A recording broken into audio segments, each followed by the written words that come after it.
Hi, good morning, good afternoon, and good evening to everyone.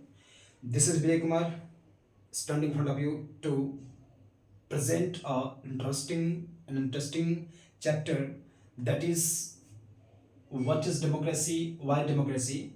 This chapter belongs to civics of class ninth. It is the first chapter of class 9 civics, and we can say this is the basic chapter. Whatever the things we will study, whatever the topic we will study in this chapter, that all topic will support in the futures SST classes.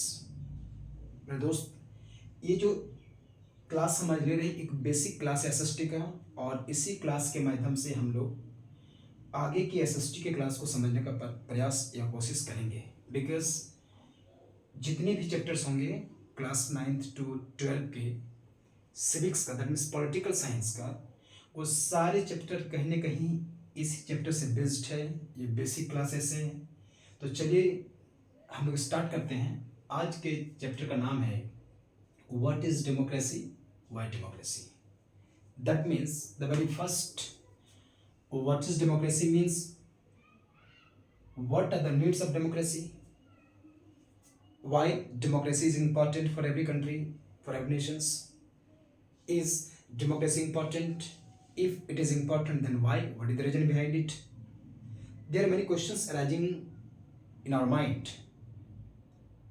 After studying the chapter, after reading the chapters, after learning the chapters, we will understand all the answers of the questions. मेरे दोस्त, बहुत सारे सवाल हमारे दिमाग में आ रही है कि डेमोक्रेसी क्या है, डेमोक्रेसी हमारे लिए क्यों इम्पोर्टेंट है, और सबसे बड़ी बात है क्या जिस देश में डेमोक्रेसी होती है, क्या उस देश के पीपल, उस देश के सिटीजन्स अपना ज़िंदगी एक अच्छे तरीक़ा से जीते हैं, और क्या जिस देश में डेमोक्रेसी नहीं होती है, जिस देश में डेमोक्रेटिक गवर्नमेंट नहीं होती है, क्या उस देश में डेवलपमेंट नहीं होती है, क्या उस देश के यूथ, उस देश के पीपल अपने आप को डेवलपिंग स्टेज में नहीं मानते हैं। इन सारे सवालों का जवाब हम चैप्टर्स को जैसे ही पढ़ेंगे एक एक सवाल का जवाब हमें मिलता रहेगा। आज ऐसी क्या कारण है कि वर्ल्ड के अधिकतर कंट्री डेमोक्रेटिक सिस्टम को अडॉप्ट कर रहे हैं। एक समय हुआ करता था कि वर्ल्ड के अधिकतर कंट्री या तो kingship, queen, monarchy, dictator government को अडॉप्ट करते थे, बट आज के डेट में ऐसा क्या कारण है कि अधिकतर कंट्री वर्ल्ड की डेमोक्रेसी को अडॉप्ट करने को लगे हैं, डेमोक्रेटिक सिस्टम को अडॉप्ट कर रहे हैं। आप सबने क्लास 9th के हिस्ट्री का फर्स्ट लेसन, फर्स्ट चैप्टर पढ़े होंगे, दैट इज फ्रेंच रेवोल्यूशन। उस चैप्टर में हमें इस बात को बहुत अच्छे से समझाने का कोशिश किया है कि आखिर किस लिए, किस प्रकार से एक डेमोक्रेटिक गवर्नमेंट होना देश में बहुत इंपॉर्टेंट है, किस प्रकार से एक डेमोक्रेटिक गवर्नमेंट होने से उस देश के लोगों का किस प्रकार से वेलफेयर होता है, किस प्रकार से बेटरमेंट होता है। इन सारे सवालों का जवाब हम धीरे धीरे मिलते जाएंगे और हम आप सबको बताते जाएंगे। देखते हैं, आज का टॉपिक है what is democracy and why democracy.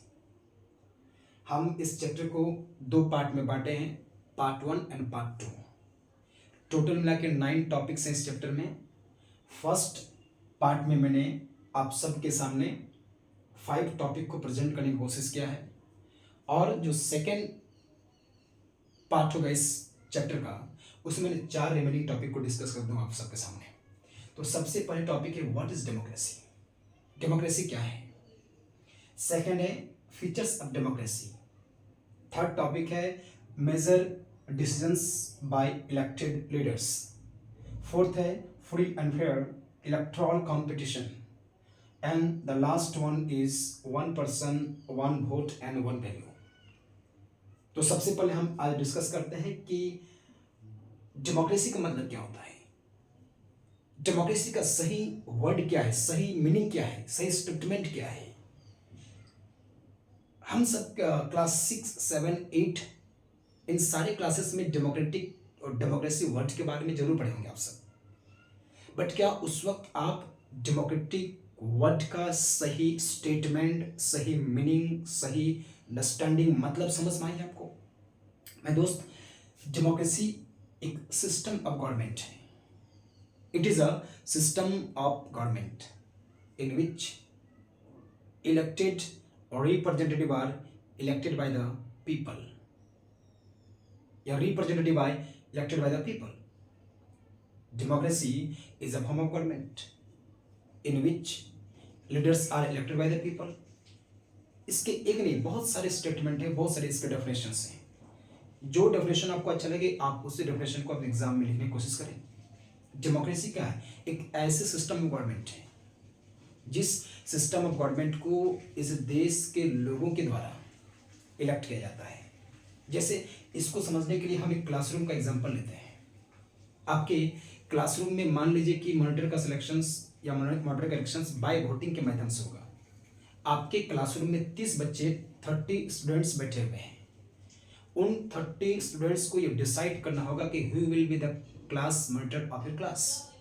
That means उन 30 बच्चों को ये डिस्कस करना होगा, उन 3 बच्चों को ये डिसीजन लेना होगा कि आपके क्लास का क्लास मॉनिटर कौन होगा. Clear concept? तो आप 30 स्टूडेंट ने एक बच्चा को सिलेक्शन किया जिसका नाम है श्याम. श्याम नाम के बच्चों को आप सभी बच्चों ने as a class monitor elect किया.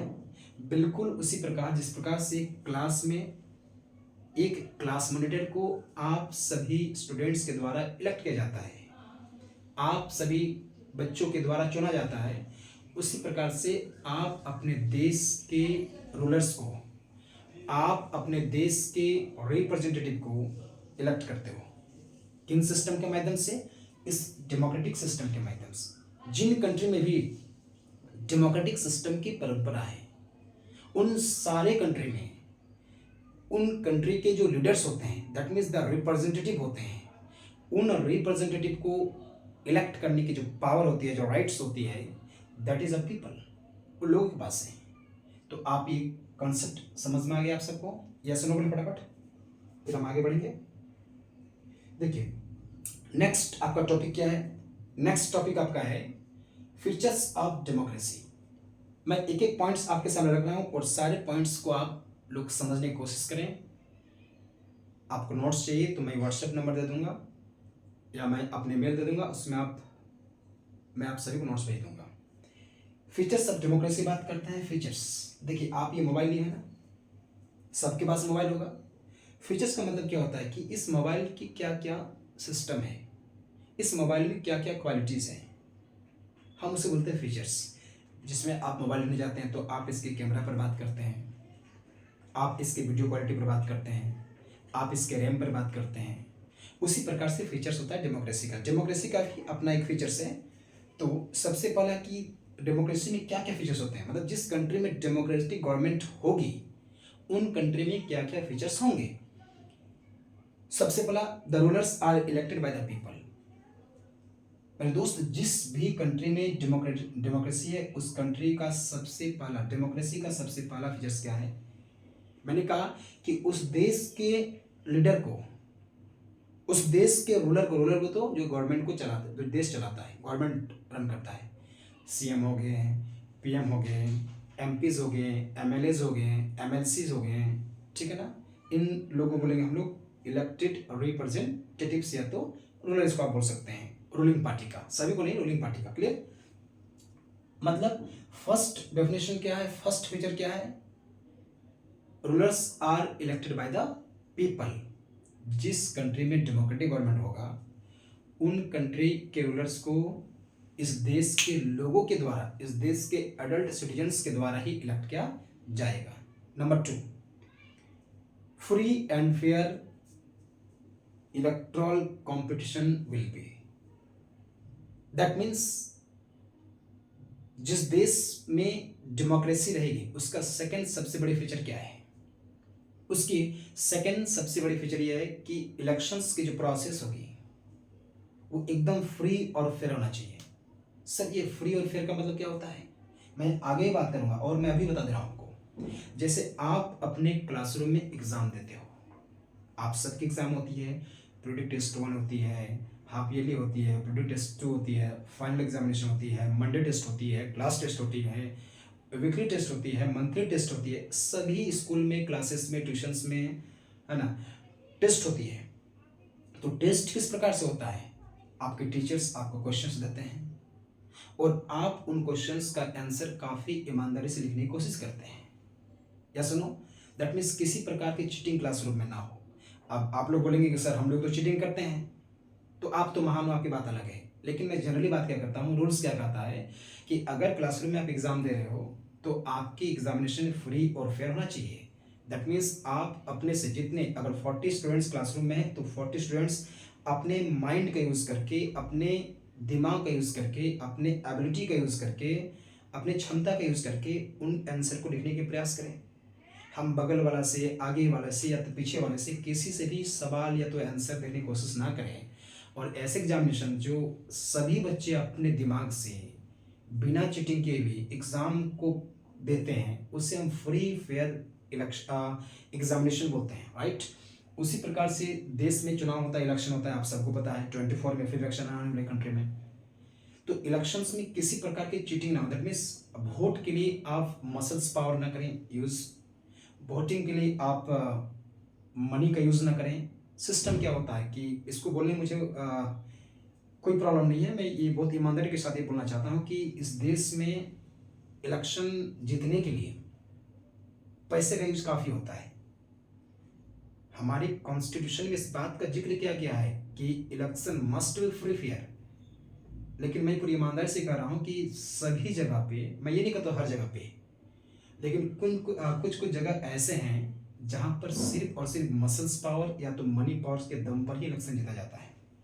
जैसे जब आपके गांव में इलेक्शंस होती हैं, आपके पंचायत में, आपके कॉन्स्टिट्यूएंट असेंबली में जब इलेक्शंस होती है, आपके क्षेत्र में जब इलेक्शन होते हैं, तो नेता जो चुनाव में इलेक्शन में खड़े होते हैं, फाइट करते हैं, कंटेस्ट करते हैं, वो आपके पास आते हैं और आपको बोलते हैं कि भैया मुझे वोट देना। दैट मीन्स आपको नहीं, आपके भैया लोग को, पिताजी लोग को, अंकल लोग को, जिसका एज 18 प्लस एडल्ट, यूनिवर्सल 18 और 18 प्लस होना चाहिए, 18 साल या तो उससे अधिक होना चाहिए। तो क्या रिक्वेस्ट करते हैं कि भाई मेरे को वोट देना, लो ये पकड़ लो पैसा तुम। इस प्रकार के नहीं होना चाहिए। दैट मीन्स लोग को मत, मतलब अपना विचार जो है ना, एक ईमानदारी के साथ चुनना चाहिए। अगर हम अच्छे लीडर का चुनाव करेंगे तो हम एक अच्छा गवर्नमेंट पाएंगे। अगर हम एक अच्छा गवर्नमेंट पाएंगे ना, तो हम एक अच्छा देश बनाने की कोशिश करेंगे। क्योंकि किसी भी देश का सिस्टम तब सुधर सकता है जब उस सिस्टम पे चलने वाले, चलाने वाले या उस सिस्टम के ऊपर बैठने वाले लोग काफ़ी ईमानदार और एजुकेटेड होंगे। जिस दिन हम अपने देश में शिक्षा को, संस्कार को और संविधान को ध्यान रखते हुए इलेक्शन करने की कोशिश करेंगे, उस दिन हमारा देश बदल जाएगा। बट हम लोग क्या करते हैं, इंडिया का पॉलिटिक्स जो है casteism, religion based, friendship based और मनी बेस्ड होता है। इस देश के इलेक्शंस में अगर यूथ, एजुकेटेड लोग आने का कोशिश करें और जिस दिन आ जाएंगे, उस दिन देश की एजुकेशन सिस्टम से लेकर के, मेडिकल सिस्टम से लेकर के, इकोनॉमिक सिस्टम से लेकर के हर चीज़ में इंप्रूवमेंट हो जाएगी। इस देश को वैसे इलेक्टेड लीडर्स की आवश्यकता है, इस देश को वैसे रिप्रेजेंटेटिव की आवश्यकता है जिनके पास संविधान, संस्कार और शिक्षा का महत्व समझ में आए। हमें शिक्षा का महत्व समझ में नहीं आ रहा है और हम एक मेंबर ऑफ पार्लियामेंट बन गए हैं। दैट मीन्स हम एक नीति निर्माता बन गए हैं, हम रूल मेकर बन गए हैं और मुझे पता ही नहीं कि रूल होता क्या है। Then how it is possible to make the well rule, the rules, those will be betterment for the country. So it, keep in mind, the leaders must be educated. Clear concept? Third है, each adult, irrespective of religions, education, caste, color, wealth, have one vote, one. आप किसी cast के क्यों ना हो, आप किसी धर्म के क्यों ना हो, आप किस जाति को, ये मैटर नहीं करता है, आप किस धर्म से हो ये भी मैटर नहीं करता है, आप कितने पैसे वाले हो, आप कितने स्मार्ट हो, ये कुछ भी मैटर नहीं करता है। सभी लोग को एक व्यक्ति को, एक पर्सन को, वन एडल्ट को वन वोट देने का ही अधिकार है। ऐसे नहीं कि मुकेश अंबानी इस देश के बहुत बड़े पैसे वाले हैं, बिजनेसमैन हैं, तो उनको 2-4 वोट देने का अधिकार है। चाहे मुकेश अंबानी हो, मोदी साहब हो, कोई भी हो, या हम हो, एक गरीब है, एक बेगर है, उन सब के पास राइट्स है 1 पर्सन 1 वोट 1 वैल्यू। तो डेमोक्रेसी का एक बहुत बड़ा क्वालिटी है ये, इसीलिए लोग डेमोक्रेसी को ज़्यादा पसंद करते हैं। दैट मीन्स हम अगर गरीब भी है ना, तो उनको भी एक वोट देने का अधिकार है। हम अगर बहुत बड़े बिजनेसमैन भी है ना, तो उनको भी एक ही वोट देने का अधिकार है। हम अगर डीसी का डिस्ट्रिक्ट कलेक्टर है ना, तो उनको भी एक ही वोट देने का अधिकार है। कितना अच्छा रोल बना के गए हैं इस देश के संविधान निर्माता डॉक्टर अम्बेडकर साहब। नेक्स्ट क्या है, the elected rulers take decisions within limits set by constitutional laws and citizens right.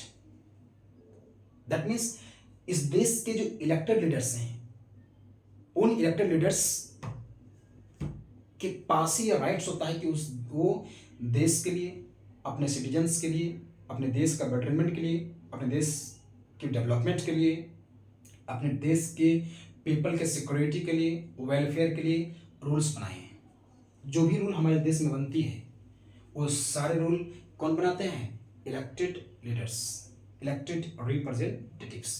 Clear concept. Next क्या है, फिर मैं उस टॉपिक पे आता हूँ, major decisions by elected leaders. मैंने फिर से कहा कि जो भी डिसीजंस, जो भी रूल बनती है इस देश में, उन रूल्स को, उन डिसीजंस को लेने का अधिकार हमको और आपको डायरेक्टली नहीं है, बल्कि जिस व्यक्ति को हम लोग चुनकर भेजते हैं पार्लियामेंट, जिन व्यक्ति को हम लोग चुनकर भेजते हैं स्टेट असेंबली, उन व्यक्ति के पास ये राइट्स हो जाता है कि वो इस देश के रूल्स और रेगुलेशंस को बनाए। इसलिए कहा जाता है ना कि जब भी आप अपने देश में, अपने क्षेत्र में, अपने पंचायत का, अपने गांव का, अपने वार्ड का रिप्रेजेंटेटिव को चुनो, तो आपको 3 चीज़ बहुत ध्यान से देखना है। जिसके पास संविधान का ज्ञान हो, कॉन्स्टिट्यूशन का नॉलेज हो, जिनके पास शिक्षा हो, और जिनके पास, हम ये कह सकते हैं कि सभ्यता, मतलब एक आप कल्चर्स की बात करें, एक अच्छे लोग जिसका संस्कार जिसके अंदर में हो। राइट।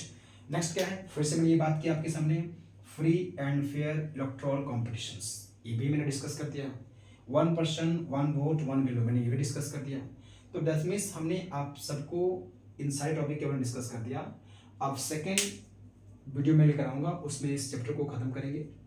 और मैंने कहा कि आप क्लास में सिर्फ स्टोरी को, मैं जो भी स्पीच आपके सामने रख रहा हूँ उसको आप ध्यान से सुनिए। मुझे पूरा विश्वास है कि आप एग्ज़ाम में काफ़ी अच्छे से लिख कर आएंगे। मेरे बच्चों, एक बहुत अच्छी बात मैं बताने वाला हूँ आप सबके सामने। एसएसटी को कभी याद करने की कोशिश मत करना। एसएसटी को स्टोरी का तरह सुनिए और कलम और कॉपी में उसको उतार दीजिए, वही आपका आंसर होगा। एसएसटी कोई फिक्स आंसर नहीं है, एक लॉजिकल सब्जेक्ट है ये, ठीक है ना। आप जितना बेहतर अपने दिमाग से इसको प्रेजेंट कर सकते हैं, उतना बेहतर आपका आंसर होगा। और मैं विश्वास दिलाता हूँ, अब मैं सिर्फ एसएसटी का ही नहीं, साइंस, इंग्लिश, एसएसटी और मैथ्स का क्लास लेकर आऊँगा, और सारे टीचर्स को मैं इसमें जोड़ने का प्रयास कर रहा हूँ आप सबके लिए, जिसमें आप सबको एक अच्छी शिक्षा और एक अच्छा नॉलेज मिले। आपका डेवलपमेंट करना, आपका एजुकेशन में एक अच्छा उन्नति करना ही हमारा प्रयास होगा। That's all. Thank you. जय हिंद, जय भारत।